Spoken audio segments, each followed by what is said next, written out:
বন্ধুরা, আজ আর পরিচয়ের দরকার নেই।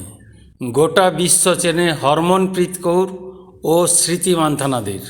বিশ্বকাপ জয়ী দুই সতীর্থ আজ একে অপরের প্রতিপক্ষ। মাত্র 2 মাস আগে দেশের হয়ে প্রথমবার বিশ্বকাপ জিতে ইতিহাস গড়েছিলেন তারা।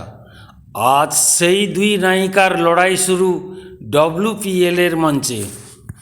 নবী মুম্বাইয়ের DY পাটিল স্টেডিয়ামে জাঁকজমকপূর্ণ উদ্বোধন। নাচ, গান, আলো সব কিছুর মাঝেই শুরু হলো চতুর্থ WPL।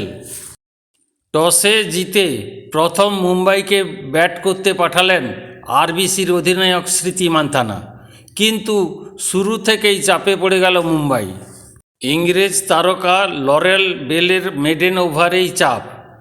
অ্যামেলিয়া কোয়ের নাতনি শিভার একের পর এক ব্যর্থতা। হরমনপ্রীত লড়াই চালালেও বড় রান এলো না। তবে নিকোলা ক্যারি ও সজীবন সাজনা মিলে মুম্বাইকে টেনে তুললেন 154 রানে।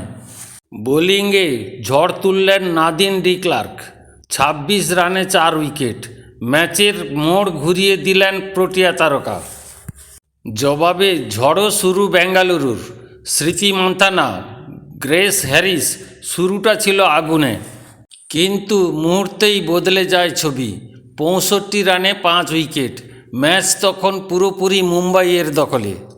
ঠিক তখনই দায়িত্ব নিলেন নাদিন ডি ক্লার্ক। অরুন্ধতী রেড্ডির সঙ্গে গড়ে তুললেন ম্যাচ ফেরানো জুটি। শেষ পর্যন্ত একা লড়াই করে দলকে জয়ের পথে পৌঁছে দিলেন ডি ক্লার্ক। রুদ্ধশ্বাস ম্যাচে মুম্বাইকে 3 উইকেটে হারিয়ে WPL জয় করল স্মৃতি মান্ধানার রয়্যাল চ্যালেঞ্জার্স বেঙ্গালুরু। ভিডিওটি ভালো লাগলে লাইক, শেয়ার ও সাবস্ক্রাইব করতে ভুলবেন না। ভালো থাকবেন, সুস্থ থাকবেন ও নিজের খেয়াল রাখবেন। জয় হিন্দ।